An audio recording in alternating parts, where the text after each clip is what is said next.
Every October, a large amount of haunted houses open up in my town.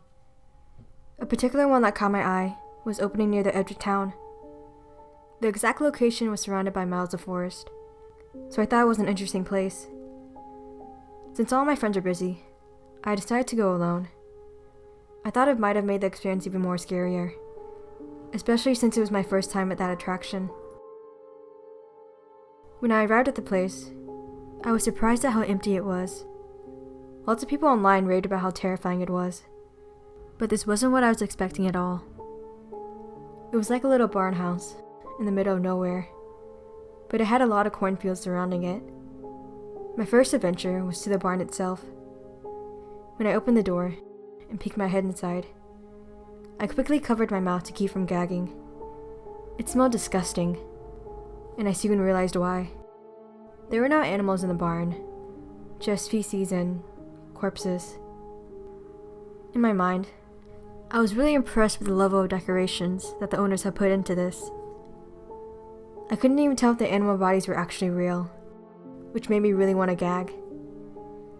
After silently praising them for their hard work, I realized this was just the start of the haunted house, so I closed the door and looked towards the other building. It had the vibe of an old ranch house, which really interested me.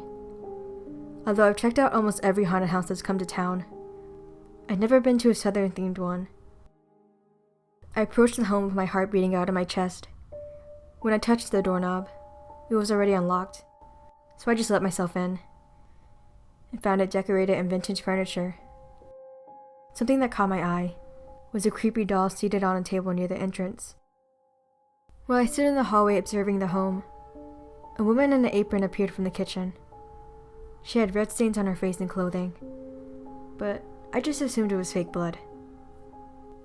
Her first reaction wasn't even to ask me what I was doing there. Instead, she looked me up and down, then offered me an invitation to dinner. I couldn't help but think her acting was somewhat dull, but realistic nonetheless. In her hand was a butcher knife covered in fake blood too, so I just assumed her character was some sort of crazy housewife. I nodded, trying to play along with her weird little act. A big smile spread across her face when I accepted, and then she said something along the lines of, "We're having a spouse for dinner." I thought the way she said Brussels sprouts was weird. After she muttered to herself for a bit, she looked upstairs.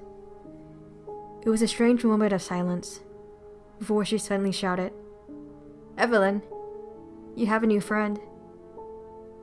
A young girl with braids came down from the top of the staircase. I don't know how to describe it, but she looked so empty. Evelyn was around my little sister's age, but her acting was flawless. She grabbed my hand and led me back up the stairs. No words were exchanged between us, but the room we stopped at was a bedroom. I assumed it was her character's room, and she gestured for me to take a seat. I sat crisscross on the floor and felt a shiver go down my spine as my eyes landed on her large doll collection. The room was silent as I watched her lay a doll gently on her lap. Without saying anything, she began to rip all the hair from its head. The sight was so disturbing that I began to feel uncomfortable. Then her mother called for us to go back downstairs, and I tried to leave the room as quickly as possible. Once we made it to the dining room, there was a whole feast laid out. Although all the food was probably fake, it smelled so realistic. I wonder if there was some sort of candle that imitated the scents. I took a seat at the edge of the table, while Evelyn and her mother sat on the opposite side. My plate had lots of raw meat, and I watched the mother and daughter as they dug in. I guessed it was edible and took a bite. The taste was very sweet, but it made me feel weird not knowing what kind of meat it was. I excused myself to go get a drink, and the mother told me their fridge was in the garage. So I went to the fridge, but upon opening it, something landed on my feet, and I had to stop myself from screaming.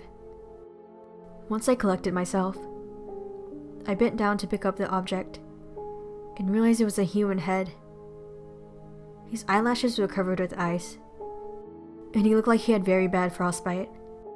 When I looked closer, I realized he resembled Evelyn a bit, even though it was just a prop. His frozen face with its permanent look of horror really impressed me. My phone got a notification, and I saw that my friend sent me a photo of our group at the haunted house. The message attached was, "We came to surprise you. Where are you?" That's when I realized I was at the wrong house.